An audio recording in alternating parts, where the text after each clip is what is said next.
Hey, what's going on, DDO players? Axel here. Today we're going to talk about premium versus VIP.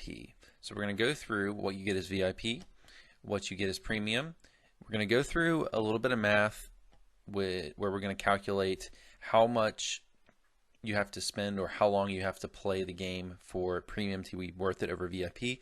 And at the end of the video, I will come to a conclusion as to which is worth it for what types of players, which option you should go with. So let's talk about VIP first. We're going to go over what you get as VIP. So VIP, it's offered in several different point bundles, but the main one I'll consider in this video is the $99 per year. I think that's the most popular one. That's what most people go with, I would think. There's also some who pay $10 a month, but you get the best deal if you go with the $99 for a year. So that's what I'm going to consider for this video. So what do you get with your $99 per year sub? Well, first of all, you get access to all non-expansion content. So all the adventure packs, not including expansions, you get access to. You also get access to all races and classmates enhancement trees. Now, what else do you get? You get some special VIP bonuses. You get a 10% movement speed in public areas that stacks with everything. You get the ability to create guilds for free.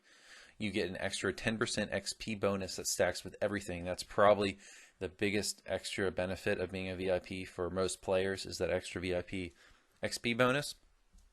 You also get a few other items. You get monster manual access. You get the ability to enter quests directly on hard and elite without having to run prior difficulties. That's another really important one for those of us who don't like to TR a lot, who don't have multiple past life characters, because of course you can also unlock those benefits on premium if you have at least 2 reincarnations on heroics. So one lets you unlock hard, and then 2 reincarnations lets you unlock elite for first go. So then monster manual access on sagas, you get the ability to skip 1 quest per saga for free without having to run it. Shared bank, you get access to that, 20 slots. You get access to the platinum vault. You get bag deposit box, 45 slots for free. Daily dice, you get 1 free gold roll per week. In Epic Destinies, you get the ability to change your Epic Destiny enhancements at any location. If you are a premium, you have to go to a fate spinner in order to modify your Epic Destiny points. You also get 11 character slots per server, which is 6 more than premium. You get 500 complimentary DDO points per month. So that turns out to be a total of 6,000 DDO points per year. Have to note though, you cannot buy content you already own you already have access to under VIP while you're a VIP. So those points can mainly be spent for non-essential items. Just keep that in mind. There are also special benefits on rare occasions. The team will do certain VIP giveaways. Like in the past, they have done VIP months where they give all VIPs a Heart of Wood. So occasionally you get promotions like that. Occasionally there will be promotions and bonus days where they'll give VIPs special additional XP bonus for a certain number of days, just as a little special bonus promotion. So things like that. So what do you get as premium? Well, premium accounts only get certain free-to-play races and classes, so you have to buy Monk, Druid, Warlock, Favored Soul, Drow. You have to buy. Of course, you get it with 400 favors, so you don't really have to buy it. Artificer, you have to buy. Races, when it comes to races, you have to purchase Warforged, Half Elf, Gnome, Half Orc, all of your iconics. So Blade Forge, Deep Gnome, Purple Dragonite, Shatter Kai, Morning Lord. Some of those are included with expansions, so you can purchase them with expansion or separately. You have to purchase all the adventure packs you want. You have less character slots, only 5 per server. You of course don't get the 10% XP bonus or the movement speed in public areas. So those are you also don't get access to things like monster manual and conveniences you also have to buy. So like platinum vault, shared bank, things like that. Now, when it comes to the access to content, there is also a lot of free content that everyone gets access to. So for new players, this is really good for you because there's a ton of free-to-play content in the early levels, and then by levels say 12, 13, it starts to trail off, and for every level you get, it really starts to trail off. And when you get to the higher levels, there's really hardly any free-to-play content left, and you really are mostly, for the most part, unless you really, really want to grind, you're going to have to start buying at least some packs in order to advance in the game. Now we're going to move to the next part of the video where I'm going to jump on webcam and go through some of the calculations. The point of the calculations are going to be to figure out what the break-even point is. At what point is VIP no longer worth it, and at what point is it better deal to go premium? Alright guys, this is going to be the number crunching part of the video. If you don't want to watch this, if you just want to go to the summary, there's a timestamp popping up right now. This is going to be math intensive, so some of you I know might be boring to you. So if that's the case, you know, no hard feelings. You can go ahead and skip through this. But if you want to see how I got my numbers, how I calculated everything, then feel free to watch this part. So, okay, when I was calculating what I would include as part of this comparison, premium versus VIP, I only included, I thought it would be most accurate to only include the essential parts of this game. So basically content, classes, races, enhancement trees, things like that, the core content, what is the game basically. So I didn't include conveniences, and that means that this comparison is going to favor premium a little bit more using this method, but I had to make these assumptions to come to what I felt was a more accurate representation of what your typical person might buy, because I think a lot of these conveniences in the game are really optional. So things like Platinum Vault, for example, or bank space, a lot of people aren't going to want that. Now a lot of people do, and if you do, it's going to alter this calculation favoring VIP a little bit more for you. But I thought it was more essential in making this comparison as to compare it in terms of, okay, how much does it cost premium versus VIP to get everything I need to actually play the game, not counting conveniences. So what I did include, you can see here, I included adventure packs, challenges, races, classes, and enhancement trees. I made a couple other little assumptions. With races, I did not include Drow because it's an easy unlock. It's only 400 favor to unlock it. So I basically considered it a free-to-play class. I also did not include PDK, Shadar-kai, Morning Lord, because those are included with the Shadowfell expansion.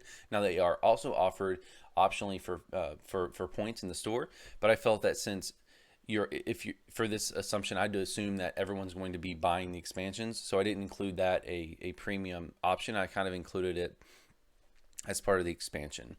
And I did the same with Druid in terms of classes. I did not include Druid in these point totals because you get that with the Mo2 Standard Edition, Menacing on the Dark Standard Edition. Now you don't get it with the base, but the way things are now with sales, these things going for big discounts, I think most people are going to go for the standard. And also, if you look into the store, if you look at the DDO store, they also have Druid priced really high to incentivize you to go with the higher tier expansion. So I feel it was more accurate to not include Druid. So basically, when you get everything totaled up, and here is my math, and I pulled these numbers from the wiki in terms of the numbers. So here's adventure packs and challenges. So I can scroll through here slowly. If you want to pause the video and check my math, feel free. So here's everything I included for adventure packs, and then here's all the races that I included and their prices, and classes and enhancement trees.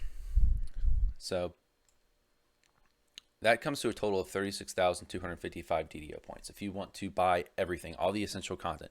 Again, I have to emphasize, this does not include Platinum Vault, Shared Bank, Bank Space, conveniences like that. And this also does not consider store sales. So it assumes that you buy everything at full price, and that's often not the case. So you can consider things like, there's a lot of times they have like 25% off adventure packs. Sometimes there's big discounts on races, things like that. So if you want to factor those in, which I'm not going to do, but if you wanted to factor those in, that would favor premium even more over VIP. Okay, but I felt like this is a pretty accurate figure, 36,255, a pretty practical figure to get everything in terms of content. So now what we have to do, once we have that number calculated, we have to come up with, and sorry, I know my spreadsheet's not the most organized, but I wanted to get this video out today, so I didn't want to spend time doing that. But what we have to do now is calculate how many DDO points is it going to cost? How much money do you have to spend to get those 36,255 points that you need to buy everything? So what we have to do is look at the point bundles. And if you look in the store, and actually here's a little graphic I put in the spreadsheet of the store. As you notice, the higher the higher bundles, when you buy them, the more money you spend, the better deal you get in terms of DDO points per dollar. So, and this graphic here is also showing what it is during a double point sales, and double point sales are pretty frequent. So what I'm going to do is compare how much we would have to spend on a double point sale to buy everything versus how much we would have to spend on a just standard price no sale to buy everything. Now there's also every once in a while there's a triple point sale. I remember one. I think there's been maybe one other, maybe there's been two or so in all the time I've been around, but they're very rare, so I didn't feel it was reasonable to consider a triple point sale. So we're just going to include double points and in regular price. So to get past this 36,255 points, we need to get everything, all this essential content, what I'm considering essential content. We have to buy the $200 bundle at a double point sale for a total of 33,500 DDO points, and we have to buy the $35 bundle on a double sale for 4,100 points. And that's going to give us 37,600 points, which is going to give us actually a little bit to spare, like 1,300 or so DDO points to spare. So that's going to be $235. So just to get all the essential content, you're going to have to spend $235 on a double point sale. Now, if we want to look at it for not a sale, we're going to have to buy the $200 bundle at regular price for 23,000 points, $100 bundle for 11,000 points, and the $35 bundle for 3,150 to spend the least we can to still get over that 36,000. So that would bring us to 37,150 points, which would give us a little remainder of 895. Okay, so now we have to calculate the price per point that we're spending. So in this case, the first case with the non-sale, to get the 37,150 points, all we have to do is we have to take $335 divided by those 37,150 points, and that gives us 0.009 cents per point. And for the on sale, we're going to have to take $235 divided by this 37,600 points that we're getting from the sale price, the double point sale price, to get 0.0063 cents per point. So obviously this is showing that if you buy it on sale, you're getting a better deal because you're spending less money per point. Okay, so now that we have been able to break down what's the price per point, we can now go over to the right here. Again, pardon me on the messiness, but I try to do some highlights to keep this somewhat organized for people watching. So now that we have those two figures, we can now calculate a break-even point as to how many years do you have to pay for VIP before premium becomes a better deal. You know, how long do you have to play the game for your premium to be worth it? And again, there has to be more assumptions when we do this. So, and we're going to calculate all this based on the sale price. So that would be the over here, that would be, we're going to do it on the basis that you're spending $235 on a double point sale. So, okay, so this first line here, we're showing here on the premium price, we're showing $235 because that's what you're going to have to pay to get everything. And on this next column, we have to show how much you're paying per year in your VIP sub, except we can't just put $99 because VIPs also get 500 DDO points per month, which is 6,000 DDO points per year, and we have to assign a monetary value to those points. What we're going to do to assign that value is we're going to come up with a number where we have to take basically those 6,000 points you get. We're going to consider those the same value per point that we just considered in terms of buying the points on a double bonus point sale. So I know it's kind of confusing, but basically what I'm saying is over here when we bought the points on double bonus point sale, we were spending 0.0063 cents per point. So we're going to assume that same value carries over. That's the whole reason we calculated this right here. So when we consider those 6,000 points you get per year at 0.0063 cents per point, we come up with a value of $37.50. So that's what the DDO points that you're getting back in VIP are worth in dollars, assuming that we're going to keep, we're comparing them to the same value as we just did on the double bonus point sale. So I hope that makes sense. So basically, I'm saying that $37.50 is the amount of money you're getting back. So you're paying $99 in a VIP sub, but you're getting $37.50 back in the value of the 6,000 points you get throughout the year, the 500 points per month. So that means that we now have an effective price of $61.50 per year that you're paying for VIP. So that's your $99 VIP sub minus the $37.50 value of the points. So that means you're paying $61.50 per year for your VIP. And for premium, if you were to buy everything under premium, you would have paid $235 up front. So then we just do a simple calculation. 235 divided by 6150 gives us a break-even point of 3.82 years. So this is how long you would have to play for premium to become worth it, for you to go premium instead of VIP. So if you want to just own all the essentials, not including conveniences like shared bank, crafting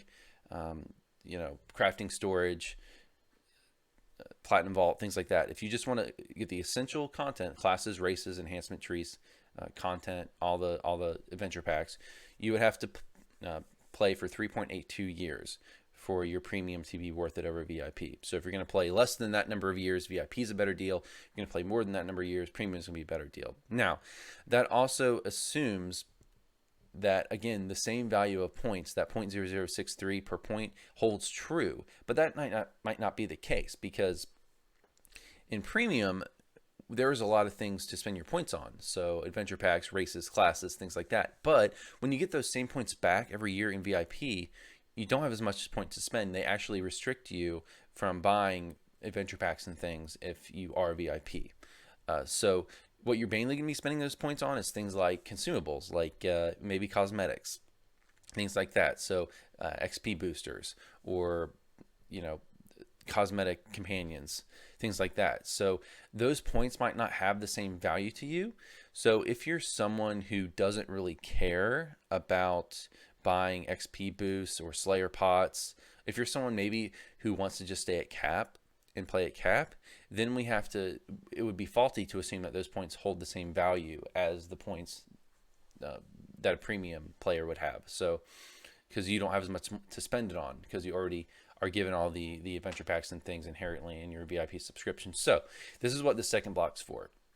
So if we make the assumption that you really don't have much use for those $500 DDO points you get per month with your VIP, if you don't really care that much about them, then we can make this assumption on the other end that they hold no value. So we're assuming here in the second block that I'm showing you now that the VIP is going to cost you $99.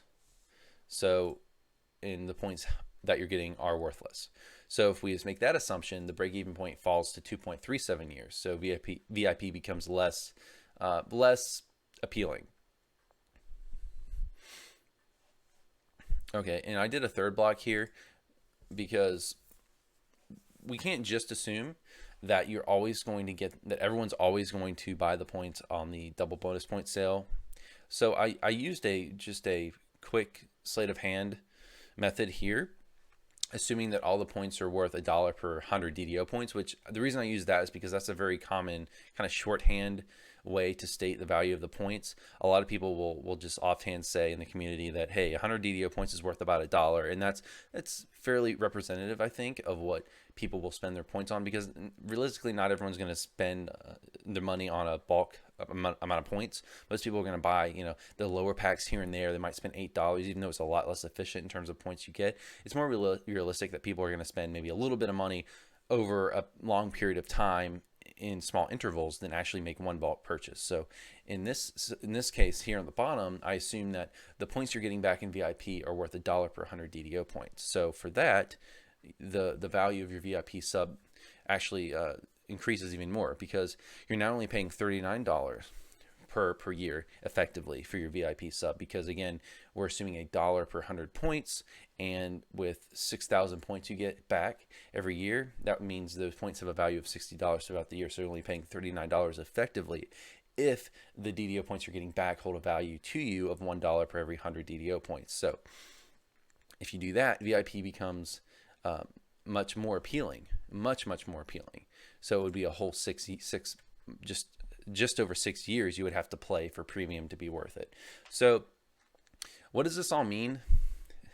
It's some assumptions have to be made here, but basically I think I can say that for most people, If you want to just get the essentials of playing, it's going to be maybe around, if you're going to get the essentials of playing and you're playing to spend your points responsibly, and not, okay, I don't mean responsibly is not the best word. I'm not trying to say that if you buy the lower packs you're not being responsible. I'm just saying if you have a plan to buy the points in the most efficient manner you can, it's probably something like 4 years you'd have to play. I would say it was a pretty good, round estimate of how you would have to play, how long you would have to play for VIP to not be worth it, for premium to be the better deal. So long story short, if you are planning to play for 4 years and you just value the essentials of DDO, so the classes, the races, the enhancement trees, if you're planning to play for 4 years or more, premium's the way you should go. If you're planning to play 4 years or less, then VIP is the way you should go.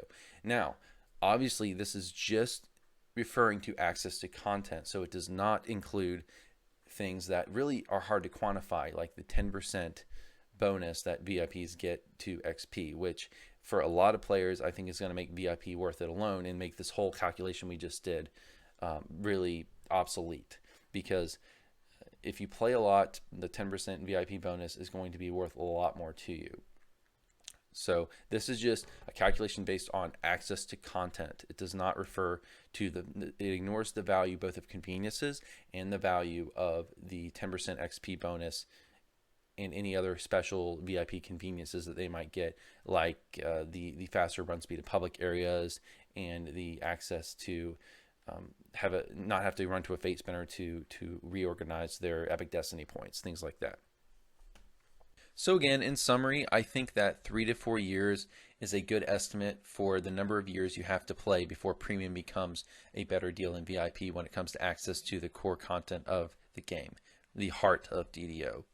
So I would tend to lean towards that 3 years if you're someone who is really on top of store sales and you tend to buy your points in big bulks where you're going to get a better price per dollar. But again, this is just access to core content, so it's not going to tell the whole story of whether you should get VIP or not. Whether you're a long-term player or not yet sure, obviously is going to make a big impact on whether you want to buy VIP or premium. Premium is basically a better deal in the long term when it comes to access to the heart of the game. But VIP is a better deal if you are someone who's really going to benefit from the extra perks from VIP. So if you're someone who doesn't like to stay at cap and you play fairly regularly, I'd say maybe more than 10 hours per week. If you like to reincarnate a lot, you're going to benefit a lot from that 10% XP bonus. That 10% XP bonus is really valuable, and I think for anyone who really, any kind of really active player should really be VIP, because you're really going to benefit from that 10% XP bonus. It's really, really valuable for players who are reincarnating. Now, if you're a regular player who just likes to stay at cap, that may not be true for you. But I think for most players who tend to reincarnate a lot or level a lot of characters, that VIP 10% bonus is a really big deal. It's worth noting that DDO is a game that's heavily focused on leveling. Reincarnation kind of is the default quote-unquote end game, at least as players label it today. So a lot of players are really into reincarnation. Also, the more you play, the more VIP is going to be worth it to you, because the more hours you play, the more you're going to benefit from those extra perks. In summary, the final conclusion for your long-term players, the advice I would give is if you play 10 plus hours per week and you don't stay at cap, so you're reincarnating on a regular basis or leveling new characters on a fairly regular basis, VIP is going to be worth it for you. If you don't play regularly, or you're not very active, less than 10 hours per week, or if you tend to stay at cap and you don't level much, then premium is probably going to be the way to go for you. Now, again, this is for your long-term players. If you're a brand new player, I would recommend premium, because there's plenty of new content for you to try out at the lower levels before you make the decision to jump into VIP. You don't really need the access to everything at first, because there's just so much free content in up until at least level 11 or 12, which is going to give free players plenty of time to do things. So guys, that's my thoughts on VIP versus premium. Let me know what you think. Comment below. Again, if you see any math mistakes or you have any criticisms or anything like that, just let me know. I'll try to respond to you if I can. That's going to be it for today. Have a good one. Take care.